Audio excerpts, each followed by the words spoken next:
السلام عليكم. كيف تضيف الثيمات للأورج؟ هل تريد تغيير الأورج الخاص بك هكذا؟ أم هكذا؟ أم هكذا؟ ويوجد المزيد. قبل ذلك، اشترك بالقناة واضغط على زر الإعجاب. طبعاً يا شباب، هذه الثيمات لا تعمل على أورج 2024، تعمل على 2022 و23. بالنسبة لأفضل نسخة أورج، هي نسخة 2022، النسخة المهكرة. أنا فقط أعزف على أورج 2022 لأن نسخة 24 صعبة جدا ولا تستطيع إضافة الثيمات إليه. لكن نسخة 22 سهلة الاستخدام وجميع السيتات تعمل عليها، وأيضا تستطيع تغيير الثيمات فيها. حسنا، الآن كيف أقوم بتغيير الثيم؟ بعد تحميل تطبيق الثيمات، افتح التطبيق وقم بتحميل الثيم الذي تريده. بعدها ادخل الملفات وقم بفك ضغط الملف.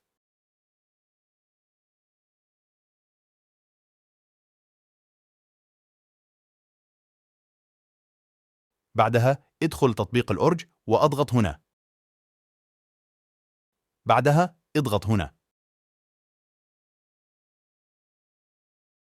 بعدها قم بالبحث عن المجلد الذي يتواجد فيه ملف الثيم.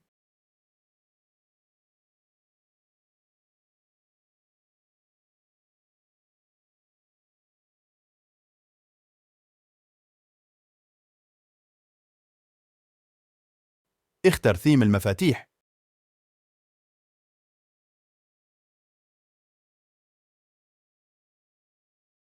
كما ترى، تغير لون المفاتيح.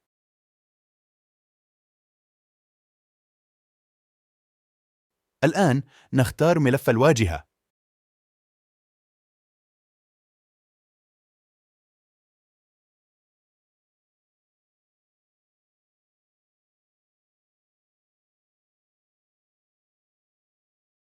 كما ترى، تغير لون الأورج تماماً.